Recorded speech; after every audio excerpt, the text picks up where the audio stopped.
I'd like to talk a little bit about some of the general characteristics of what we might mean when we talk about primal cultures. It's the worldview, as if there is a worldview, it's extremely difficult for us to grasp, oftentimes, because our own has become so different from what once was, right? And the question remains, and there are always questions, how clearly have we ever really seen this topic? How clearly can we understand it? Well, let me draw out a few general characteristics and see if we might be able to figure out something that we can talk about. There is a term in religious studies, manna, M-A-N-A, not the manna that one might find in the Jewish scriptures or the Christian Old Testament. That's a different kind of manna. It might have this manna in it, but it's not the same. Manna is a term that is used to recognize a sense in which one finds in Native peoples that the world is, as I touched on before, very much alive in and of itself, that it is not a ball of dirt, right, on which we live, or stardust as the case may be, that it is in and of itself a living being. Now, as a young man and a hippie, I related to this very much because that was one of the things that in the 50s and 60s began to take hold in popular culture, was a different way of understanding the world, not just as a thing, but as a biosystem of which we are a part, a living organism, right? Which has presented us in many ways with a choice as to whether or not we are friendly to our host or whether or not we are parasitic to the point where the host itself is in danger of dying. I think I touched on that last week as well. I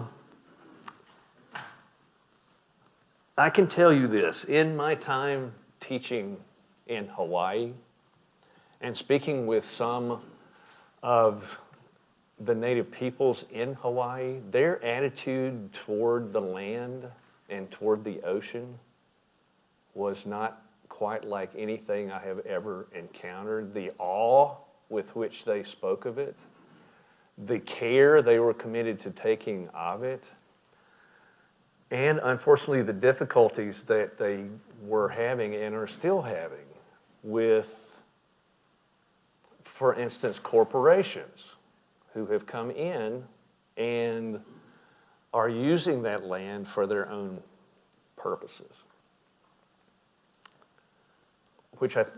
That attitude toward the earth, that somehow it is beneath us, it is below us, right? That we are created in the image of God, right? I mean, you know the stories, many of you do, and the earth was given to us, and our job is to till it, right?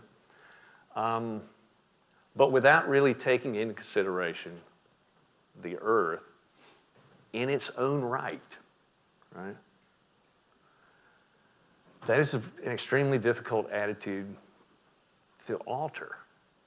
But as time goes on and we see more and more the trouble that we are causing ourselves and the other creatures, the more extremely difficult, the more extremely important it becomes to be aware and to make some attempt to alter our lifestyles, our attitudes and our lifestyles, not just for us, but certainly for future generations. Now, manna is understood to be especially present in places, in people, in things that are striking, that are remarkable, that are impressive, that are even awesome. A particular mountain or tree, you will find, comes to be considered a sacred place, a sacred space, if you will. And I don't think this is too terribly difficult to relate to. I would imagine that many of you have a particular place that holds some special significance for you, to which you might return to gather yourself, if you will, right? Did you ever have a place like that when you were a kid that you still remember, that you might still return to from time to time? And there's a certain aura about it, right, that may or may not be connected with particular events that occurred there, that runs deep, perhaps even deeper than our intellectual understanding. Another thing about man is that it is transferable. It can be transferred from a person to a person, from a person to a thing. It is a kind of power. Let me give you an example from a tradition which you might not consider to be tribal, but in its own day certainly was. There's a story about a group of specially blessed priests, right? You have to be specially blessed if you're going to mess with this stuff or have some kind of power inherent in you, right?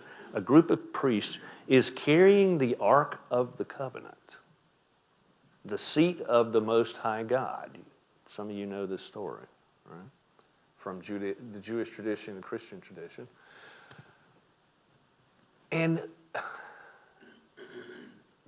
this is not just any old box, okay?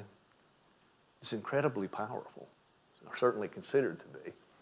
And as they are carrying it in a procession down the road, one of the priests slips, apparently, and falls, and as he does so, the throne of the Most High God is about to fall into the dirt. When what happens? Well, some innocent bystander does what you or I might do. Reach up to steady it, right? And what happens when he does that?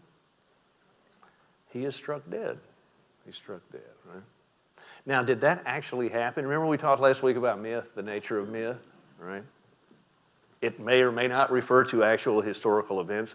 Whether it does or not, it's a story that people tell to help explain to themselves who they are, right? And something about the world in which they live. It's a sign of respect, of power, and it entails particular behaviors. Rudolf Otto, who is was actually a German philosopher of religion, talks about a similar concept, and I'm going to give you a fancy word, okay, and you're going to be able to impress somebody with this one. And you already know what it is, whether you realize it or not, okay? Just think about it for a moment. Mysterium tremendum et fascinans. Mysterium tremendum et fascinans. It's from the Latin, right? And I say you already know what it means. Mysterium would be the noun, so that would be what? Thank you for using your voices. Yes, it's okay. That's the mystery, right? Tremendum and fascinans are the adjectives, so it's a mystery that is tremendous and yet fascinating, right? Both frightening and yet fascinating. You are both repelled by it and yet drawn to it, right? And if you think about sacred objects down through the ages, it's very much this way. If you think about, well, in many cultures, blood is considered to be possessed of manna. That may not be the term that is used for it, but many of the sacred objects down through the ages are somehow connected to blood, or people in particular circumstances. Blood plays a role, right? I'll give you an example. Some tribal societies have separated the women during their menstrual periods, right? Because they are too powerful to be around. A soldier before or after battle. Taboo, right? You have to be very careful about being around this person. Corpses, same thing, right? What do you think that is about? What might that be an indication of, do you suppose? I ask because I'm not really sure.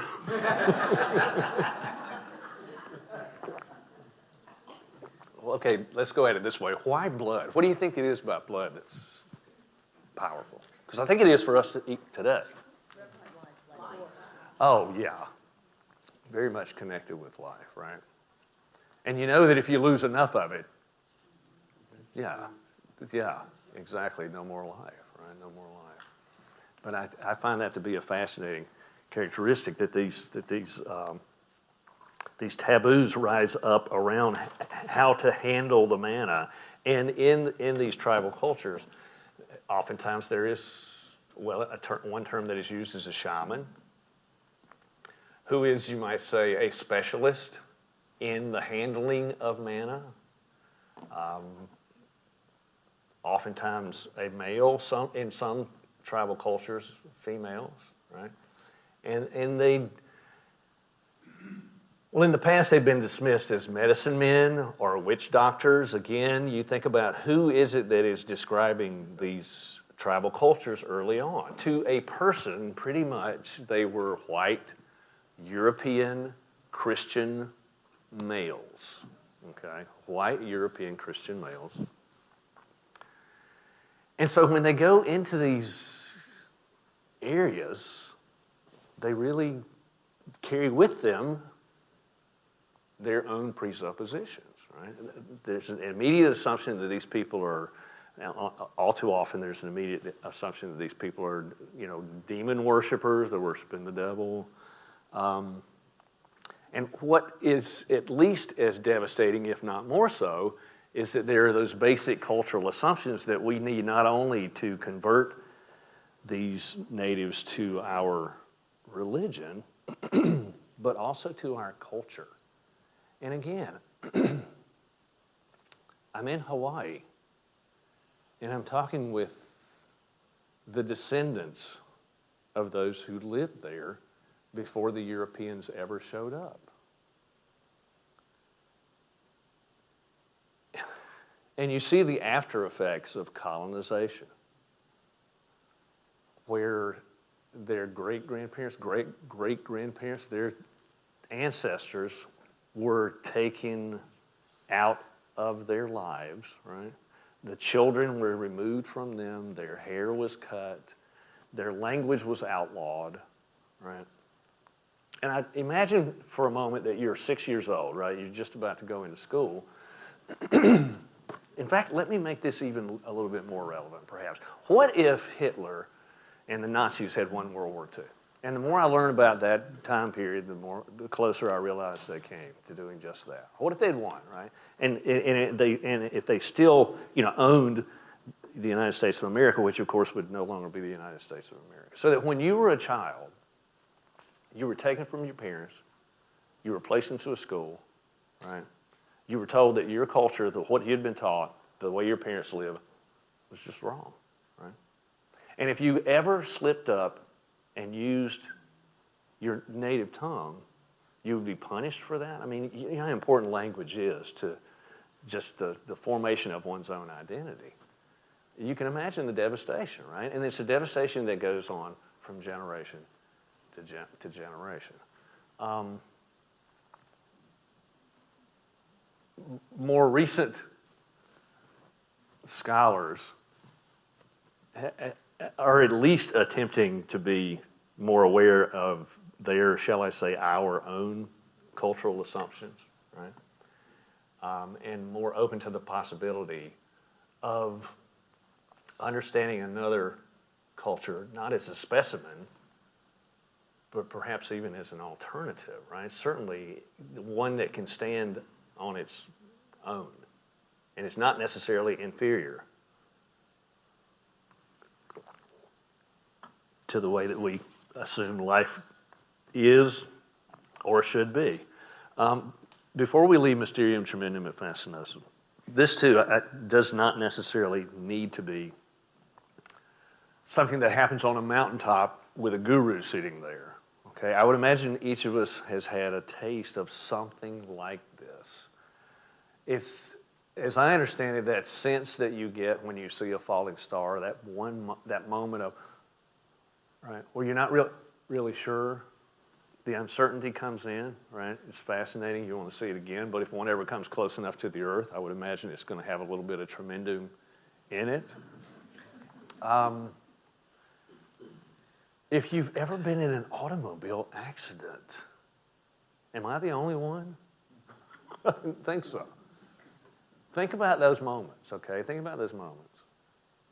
When you first started to lose control, or you first realized that you were not going to be able to get out of the way. I mean, what did you say? Did you say anything?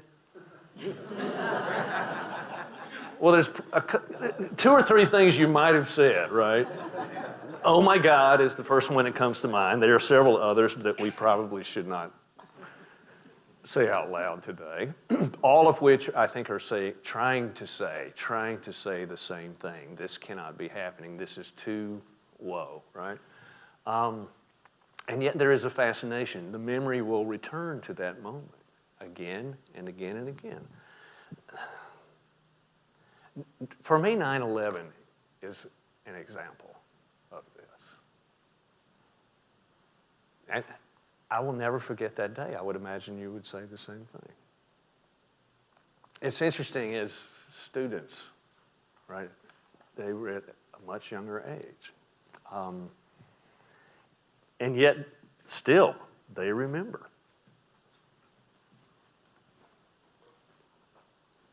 And yet, as horrible as the day was, every year, if you notice, the videos come back around again. And so we're completely terrified by it and yet fascinated, even hypnotized by it. It's difficult not to go back there. That, I think, is something like the tension that you find in the Mysterium Tremendum at Fascinon. And it really, for me, it cuts right to the core, not just of religion and religious experience, but of life its own self. Because it's that moment when you are not sure. I mean, we just sort of skate through life all too often, don't we? Just take it for granted, when it's good. But then life is like that. Every once in a while, it's going to throw you that curveball that you did not see coming. And suddenly, what you assume to be true may not be anymore. Right? May not be anymore.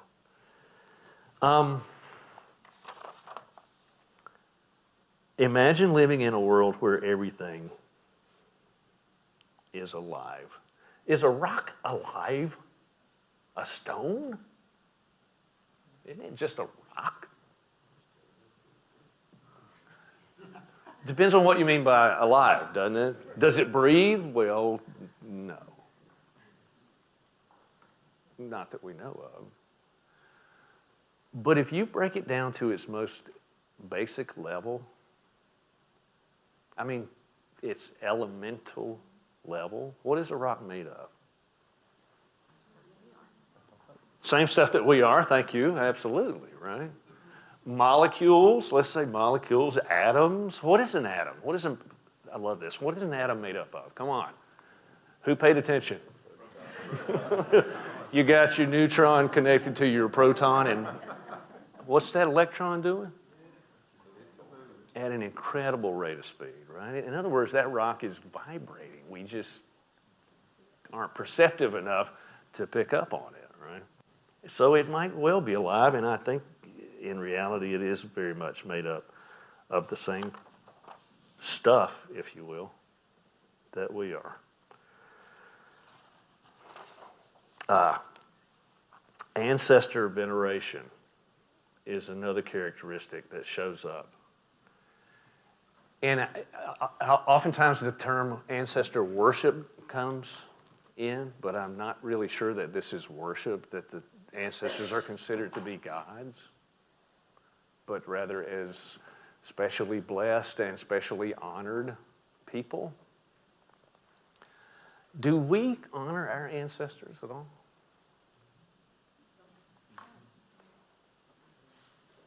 Yeah. I don't think we honor them as much as some other peoples that I've been around, say in South America or some of those areas. That's true. That's true. We don't live in the society we once did, right?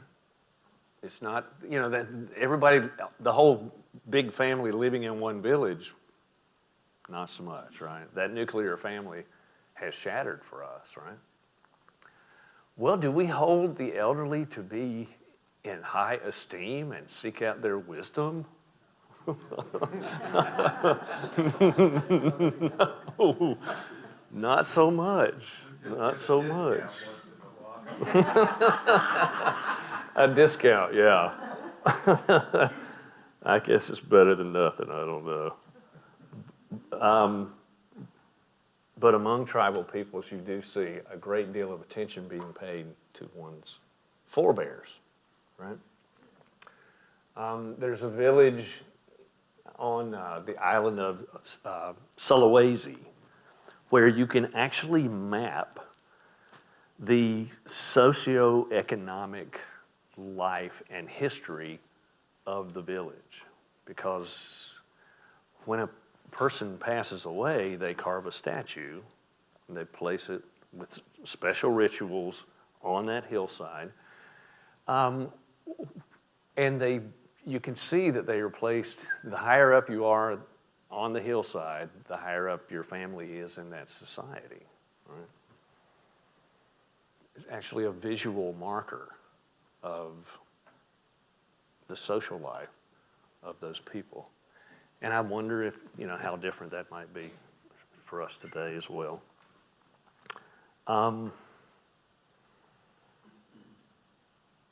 But another thing about the ancestors, by and large, primal peoples don't understand death the way that you and I do. When is somebody dead? In our culture, when is somebody dead? Well, when they stop breathing. What else? Their heart stops. What else? No brain activity, right? What happens if somebody dies but then is revived? If all three of those things have happened? Or we call it a miracle, yeah. Oh, yeah. Well, I'm not sure even we know exactly the moment when. I can tell you the ritual moment of death in our culture, and that is when the doctor or the thank you, yes, when some official actually signs the death certificate, then you are officially dead, right, in a ritual manner of speaking. But among many of these people, death is not, it's much more porous. It's much more porous, right? And it's interesting, our attitude toward death, right? How long do you actually get to keep the body around when someone passes away? In our culture, what would you say is the average before that person is either into the ground or cremated? 3 to 5 months? 3 to 5 years? Days? 3 to 5? That's it? That's all we get. That's all we get. And we have a sanitized version of death in America. Well, talk to me a little bit about that. Well, I mean, I've read some Valencian books, speaking off the back of people that know, not myself, but some cultures I've read where they actually, they're with the body for a few days. They're home. Mm-hmm. Some beyond a few days, right? Some beyond. They seem to be somehow more comfortable with death than we. It's as if you use the term sanitize, as if we can't get them away from us fast enough. We have these, germs, right? The whole worry about cholera, the whole 9 yards, right? And of course the smell. But I think it might say something about our attitude toward death, which says something about our attitude toward life, right? But in many of these tribes, when you are dead, at least in our understanding, you are so not dead. Right? You are not dead yet. You're alive as long as your tribe remembers you. As long as your tribe remembers you, you still are very much alive. Oftentimes, they will set a place at the dinner table, right, for this loved one. And it's not just symbolic, it's because they still are very much with them. Which I find to be quite fascinating. That's not necessarily frightening. Some religions also do the same thing. And in terms of, Buddhist or people in Southeast Asia, they put out food for spirits to come. It's not just primal religion. I think yeah. it's culture. Well, it's definitely culture. It's definitely culture. And if you trace those practices back far enough, what you're going to find is that they have roots in what we might describe as a primal culture. But definitely, you're going to find different versions of this. And one of the things that we really should talk about, but I'm less qualified than one of my colleagues, is, for instance, in the United States, right, if we talk about Native Americans, how many of those Native Americans have actually been converted, if you will, to another religion? Or if you go to Southeast Asia, right, Hinduism has come in from the outside. Buddhism has come in from the outside, right? And what you find is one of the reasons why we talked last week about how incredibly complex each of the religious traditions is. I mean, if you're going to talk about Christianity, which one are you talking about? Or Buddhism, or Hinduism? Any religion, particularly religions that move, that grow, that spread, wherever they go, they're going to be blended with local customs. One thinks of the Dalai Lama and his version of Buddhism. Very different from what you will find in the birthplace of the Buddha, northeastern India, in part because as Buddhism left India, headed into China, and we'll talk more about this in a couple of weeks, it is rubbing elbows, if you will, with the local religious traditions and practices in the Himalayas. There's a local religion called Bon, B-O-N. And so you get a different version and a different version. And so by the time Buddhism gets to Japan, and you get Zen Buddhism, which is the most popular form in the United States today, it's different. And then when it crosses the Pacific and comes into the United States, it takes on a whole other characteristic. It looks different, it sounds different, and in many ways, it is different. But let me read a poem that I think is a good example of this attitude toward death and dying. And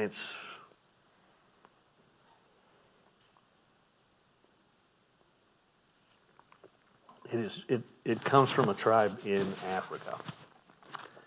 Those who are dead are never gone.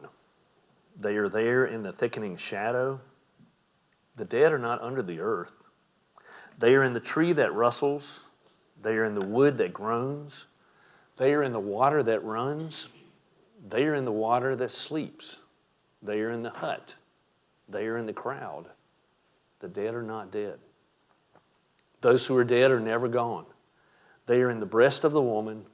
They are in the child who is wailing, and in the firebrand that flames. The dead are not under the earth. They are in the fire that is dying. They are in the grasses that weep. They are in the whimpering rocks. They are in the forest. They are in the house. The dead are not dead. Wow.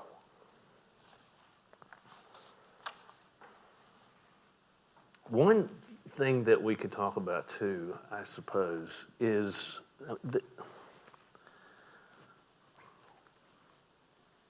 one of the lenses through which Native religions and cultures have been viewed is that somehow they are a current reflection of early humans, prehistoric humans. And that too is a very complex thing to think about, to talk about. I mean, to what extent is that true? Not true? I mean, is there a tribe on the planet that we have not found yet? Well, for one thing, if we hadn't found them, we wouldn't know they were there, right? But is there any such thing as this pure tribal culture, right?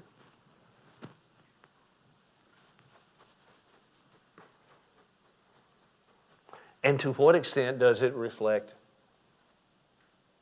the lives, the beliefs, the practices, the attitudes of early humans? It may be, the last echo in some ways. But in so many ways, it's difficult to tell because culture doesn't stay the same. It always evolves. It always changes. It always grows over time. And another thing that I would really like to try to question, if I may, that one of the attitudes among religious scholars in the past is that what they would call them primitive religions led to other forms, that is the earliest form, right?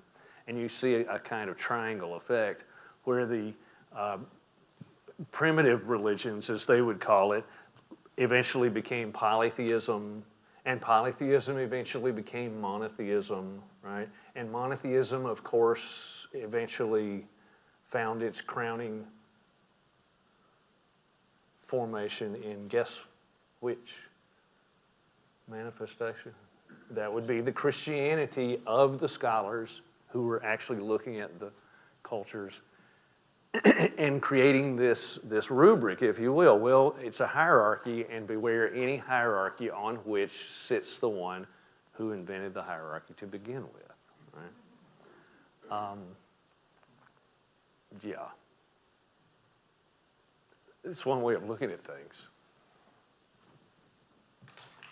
But only one of many. Only one of many. Again, the struggle is to see these cultures in their own right, to hear their stories, right? To let them be who they are.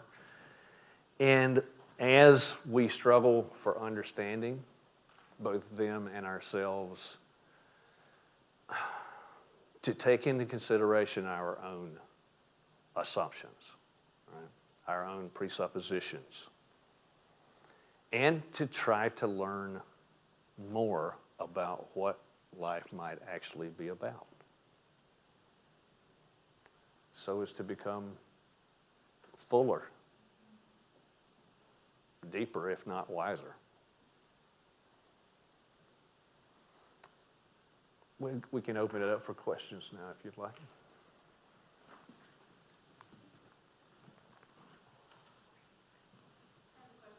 Yes. Why not use the word religion? Why not use the word religion For some of these sort of primal tribal belief systems? Why is there a resistance to calling them religion? Yeah. Well, it depends on your definition of religion, right? It does. And one of the reasons I wanted to bring that up is just to problematize the notion that this is going to be a religion like any other, that there's going to be a God or gods, right, and certain characteristics. But I know in my own class, when we talk about the characteristics of religion, what do you look for when you encounter a Hindu, right? Or if you look at Hinduism, generally speaking, and you can name them off. There's going to be myths, rituals, there's going to be an ethical dimension, right, an experiential dimension, all of these various characteristics. But at the same time, you need to understand that some of these cultures will emphasize one more than another, one less than another. That's part of it. But also to distinguish it from the attitude that this building is somehow sacred, this room is sacred, right? But somehow that one is not, right? Or that one is not. Okay, let me make a suggestion to you, okay? If you do, well, even if you don't, find the nearest church on Sunday about 11:30. About 11, I want you to go in, and I want you to walk right up to the front, because I guarantee you what you're going to find up there, it's most likely, is a Bible bigger than anything you've ever seen, as big as a suitcase. What I want you to do is just start tearing the pages out of that thing. 'Cause it's just a book, right? No, believe me, I'm not being serious, okay? Don't do this. It's just a book, right? No. You know, but that says so much about a particular attitude towards the sacred and the secular, right? You might get away with it if it was a dictionary, I don't know. Well, yeah, or a Henry Miller novel, right? But not that book, right? Not that book. That's what I was trying to get at anyway. And of course I do refer to them from time to time as religions. It's a cult. A cult is not a religion, is it? Well, if a cult, he's asking, is a cult a religion? That's a good question. Again, it depends on what you mean by cult, right? What is a cult? When you hear that term, let's say in the news, what do you think of when you think of a cult? Well, of course, Jim Jones, right? Jim Jones. It's usually something. There's something sinister about it, right? Dangerous. Mind control, isolation, right? And usually come to a bad end. You think of David Koresh and the Dravidians out in Texas. Well, I heard someone say once that a cult is a religion that we don't like. I mean, if you ask the people who adhere to those beliefs and those practices, of course, right? Of course it's valid. But from the outside, it looks different. It looks strange, even dangerous, right?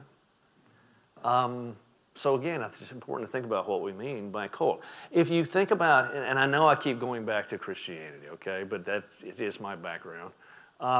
If you think about the early years of Christianity, right, when those apostles and the early followers were struggling to make it in a Roman culture that did not, first of all, didn't know about them, but as it found out about them, oftentimes did not like them. Could that be seen as a cult that just happened for whatever reasons to have grown in terms of numbers and power to the point where it basically, in a radically different form, took over the Roman Empire itself, right? Yes? Can you name a couple of Native American groups which right now might be very good to sort of align in with some of the standard Christian practices that we have? There are some groups that the Christian pulpit would say, hey, read them or read them. Or read this group. Would say what? Would suggest a minister from some pulpit would suggest to read anyone or adopt any practice of a couple of, say, give me some examples. Oh my gosh. Native, clear about that? Dr. Ellis, can you? I'm not quite sure I understand. Yeah. Are there, just give me a couple of examples of some Native American tribes that your present Christian traditions would adopt and be comfortable with? Would they even recommend? I think the more interesting answers would be the other way. Whether we like it or not, Christianity is the dominant religious expression in the country today. But in a starkly different way from the Mount Tabor United Methodist Church that I went to as a kid. Mm-hmm. What's interesting is that Christianity, as you said earlier, enters these communities, there's this really complicated set of cross-cultural encounters going on. Christianity doesn't so much replace traditional ideas as it becomes part of a broader kind of religious and spiritual outlook. So that you go to Pine Ridge, for example, you see pipe and the Bible and the altar together, or something like the Native American church, which is as far as Christianity have distinctive tribal practices, Christianity, and an imported practice from Mexican tribes. Mm-hmm. Emerges in the 1890s, is now the most widely shared in a tribal practice in the country. Mm-hmm. Deeply Christian. Oh yeah. So it's a complicated dance here. It's not an either-or world at all. Yeah. Did that help? Dr. Ellis is one of our experts in Native American culture and religion. Work on it. Okay. Yeah, think about it. It's just that some of these questions are not easy to answer. I mean, in the Mormon religion, I'm no expert, but what I've read, that they believe that Christ actually came over to the Indian tribes and appeared, and that's how, Mm-hmm. I don't understand all of it, but I'm really about it. Do you know anything about that? Paul was a big Mormon follower in South Carolina, but Mormons don't generally have as wide a presence in Indian country as some of the other denominations, but they're certainly present in the Southwest. Mm-hmm. But right here in South Carolina, the large Mormons that follow. That I did not know. Oh, yeah, yeah. Yes. How do some Native American traditions explain how we got here? Native American traditions? Clyde. Well, with the child was that wonderful story about how dog Eve created pushed him out into a hollow log until a fat guy got stuck. So that's why there's so good tiles. That makes it special. Oh. But many of them, have these stories about coming out of the earth and then explain skin tone and lots of other things. Enormous raft of these creation stories that often talk about coming out of the earth. In fact, you want to call that the combination of beliefs. If you go to Navajo Catholic churches, the baptismal font is shaped like a hole in the earth out of which came the original Dene people. So we have this really interesting combination. Mm-hmm. But Cherokees have wonderful stories about animals pulling up the soil from under the water and creating fertile islands. There's many different creation stories as there are fruit stories. Yeah. Good question.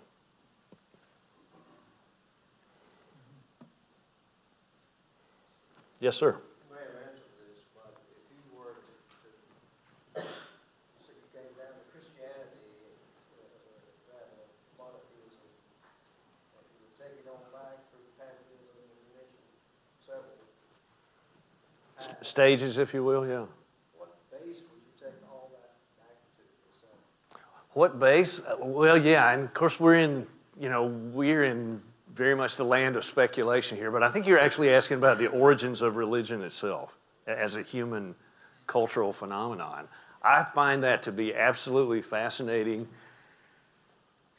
and there is so little information about it. I mean, where did it come from? That's the question I was asking last week. Why are we even religious? How did it ever get started, right? Yes? Could you have a religion without rituals? Would rituals create religion? That's a chicken and an egg, isn't it? You could say that, yeah. I mean, I would say that you could, but I think it depends on, And then again, what do we mean by ritual? And I told you last week, I'm not here to give you answers. It's about asking questions. These are great questions. What do we mean by ritual? Is it something that is it going to look like what we usually think about when we think about a religious ritual, right? What comes to mind when I say ritual? Football.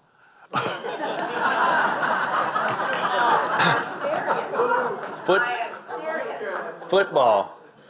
Or basketball. Okay. The game itself or the way that people worship it? I just watch the people. Okay. The players and It looks like a revival meeting to me, I gotta tell you. Yeah. Oh, yeah. But if you think about just how ritualistic games themselves are, right? I mean, certain rules. I mean, I think about baseball. That field, they're not all identical. Some of the outfields are different. But you talk about the dimensions, right? Every single one of them is going to be exactly this. 9 innings unless something happens, right? 3 strikes, 3 outs. I mean, 4 balls. chewing tobacco. Well, that chewing tobacco does seem to be a part of that sport. Yeah, absolutely. I was just going to say that, I think that your rituals, more so than anything, like you wake up in the morning, you brush your teeth, you do certain things or after another, and I think we largely incorporate those rituals into religion to make them more meaningful to us. Mhm. That's where we find a Oh, yeah, we're very much ritualistic beings, right? Yeah. Well, it's one of the ways that we make sense of the world, not just intellectually, but even to be able to walk through it, right? To live in it. Yes, sir. In the last few days, there have been articles about stake handling group, Christian church. Mm-hmm. The pastor would regularly, as part of the ritual, Yes. handle the stakes, lift them up. He's been bitten several times and recovered, but didn't recover from the recent cycle. Mm-hmm. Yeah.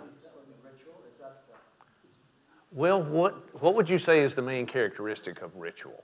What makes an act that otherwise would just be an act, a random act, a ritual? Repetition is absolutely key, right? Repetition is absolutely key. And with religious ritual, there's something about the meaning involved in it, right? The purpose for doing this thing. And again, if you look at the evolution of each of these religions, you're going to see the evolution of these rituals, right? And what does it all go back to? I would imagine that it goes back to the origins of human consciousness itself. That from the get-go, and perhaps even before that, and it's not like there is a single moment, right? If you want to talk about the experience of awe, of mysterium tremendum and fascinosum, right? I mean, I don't know, who would it be? Is it a caveman or cave woman?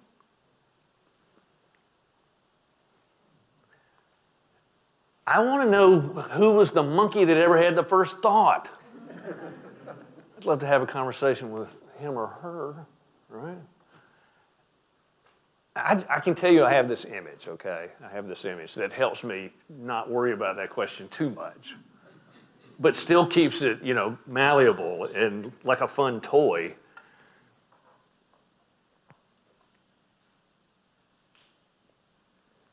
It's a group of, I don't know, prehistoric. Are they humans? Are they pre-humans? Where do we draw the line, right? They're in a cave. There's a fire burning. Everybody's asleep except for one. Except for one. And this is before anybody's ever actually had a conscious thought, okay? Again, whatever we mean by that. That's a course for another time. But they're watching the shadows play on the wall of that cave, right? Without even thinking about it. When suddenly that particular formation on that wall starts looking a lot like the mammoth that they had to chase down and kill today, right?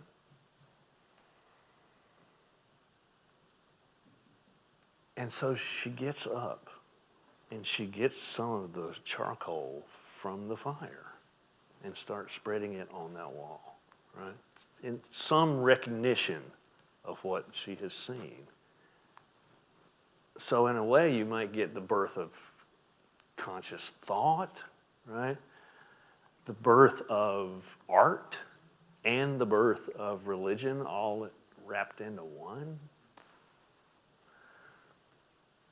That's at least as good an explanation as anything I've read, right? But thank you for asking that. That to me is one of the most fascinating questions of all. Did you have, yeah? Robert Brain said that true religion is ritual-less. Ritual-less? Which in his mind would mean it's a connector. And the question to me would be a connector to what or to whom? Mm-hmm. Yeah. Huh. I'll have to think about that one too.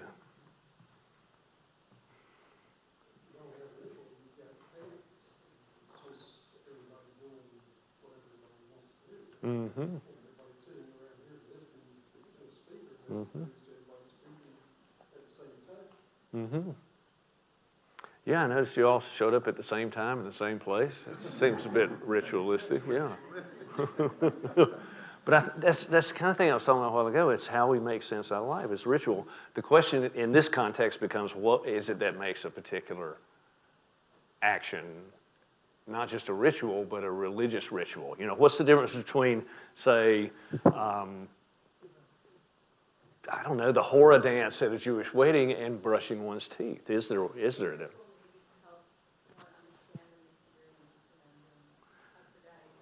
Mm-hmm.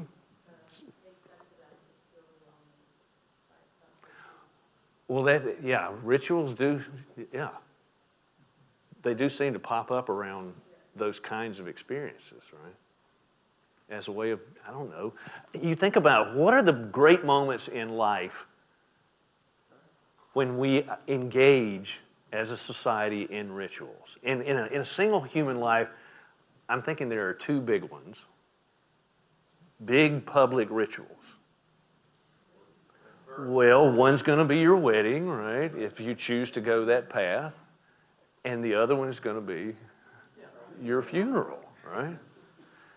And I think that says something about ritual and the need for ritual. Those are the moments in life, or two of the moments in life, that are most uncertain, right? Either you're about to begin this new life with somebody and your hopes are up high, but there's always some uncertainty involved, right?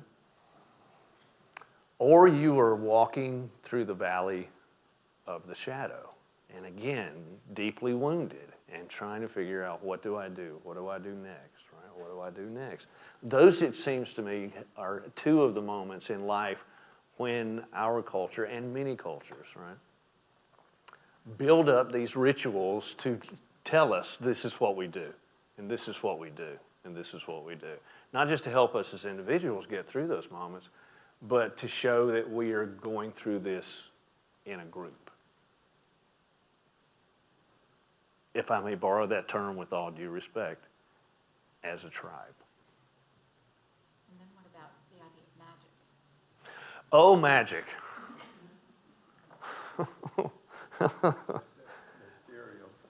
Well, it is the mysterium, right?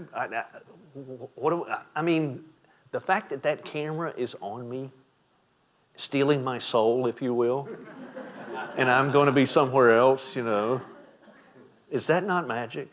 Oh, you can explain to me the scientific processes, right, of filmmaking. It's still magic. It's still magic, right? And unfortunately, I think that's the loss of the sense of magic is part of what has come along with our more modern, supposedly more sophisticated worldview. The world's not magic anymore. We have to make it magic, right? But it's that moment, and you've each one had them, whatever it is, a full moon, I don't know, the kiss of a lover, something that takes you and wakes you up to the just absolute joy of that one moment. This moment, I am alive. I am alive. Scary, right? But also absolutely magnetic. Absolutely magnetic.